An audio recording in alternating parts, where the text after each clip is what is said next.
నామానికి మహిమ కలుగును గాక. దేవుని బిడ్డలారా, మరొక గురువారం చూసే భాగ్యాన్ని దేవుడు మనకిచ్చారు. రండి వాక్యం చదువుకుందాం.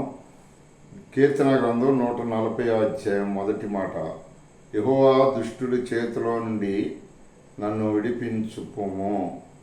చూడండి, భక్తుడు దావీదు గారు ప్రార్థన చేస్తున్నాడు, యెహోవా దుష్టుల చేతిలో నుండి నన్ను విడిపింపుము అంటున్నాడు.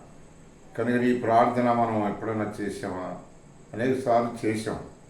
కానీ ఎందుకంటే ఈ లోకంలో అపవాది అనేవాడు ఏలుతున్నాడు. అపవాది అనేవాడు ఈ లోకాన్ని మరి వాడు స్వాధీనంలో ఉంచుకున్నాడు. అయితే పరమ తండ్రి కంటే మించినోడు కాదు, సృష్టికర్త కంటే బలమైనోడు కాదు. కనుకనే దేవుని బిడ్డలమైన మనం ప్రతి దినము కూడా ప్రార్థన అనేది మానొద్దు. మనం ప్రతిరోజు కూడా దేవుణ్ణి ఎక్కువ జాములు లేచినప్పుడు, ఉదయకాలం లేచినప్పుడు ఆయన స్తుతించకుండా మనం ఉండొద్దు.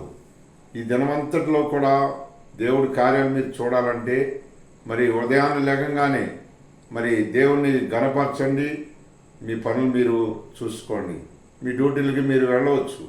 ఎందుకంటే ఆ దేవాది దేవుని గణపరిచి మనం ముందుకు వెళ్ళినప్పుడు ఆ దేవుని దూతలు మనకి కావాలంటారు. దేవుడి కార్యాలు మనం ఇంట బయట అంతా చూస్తాం. కనుక అట్టి రీతిగా మనం ఆయనకు లోబడినప్పుడు ఆయన మన కార్యాలు సఫలం చేస్తాడు. దేని గురించి కూడా చింతించొద్దు. మీ చింత యావత్తు దేవుని మీద వేయండి. మీ డ్యూటీలకి మీరు వెళ్ళండి. దేవుడు మిమ్మల్ని అట్టి రీతిగా బలపరిచి నడిపించును గాక. ఆమేన్.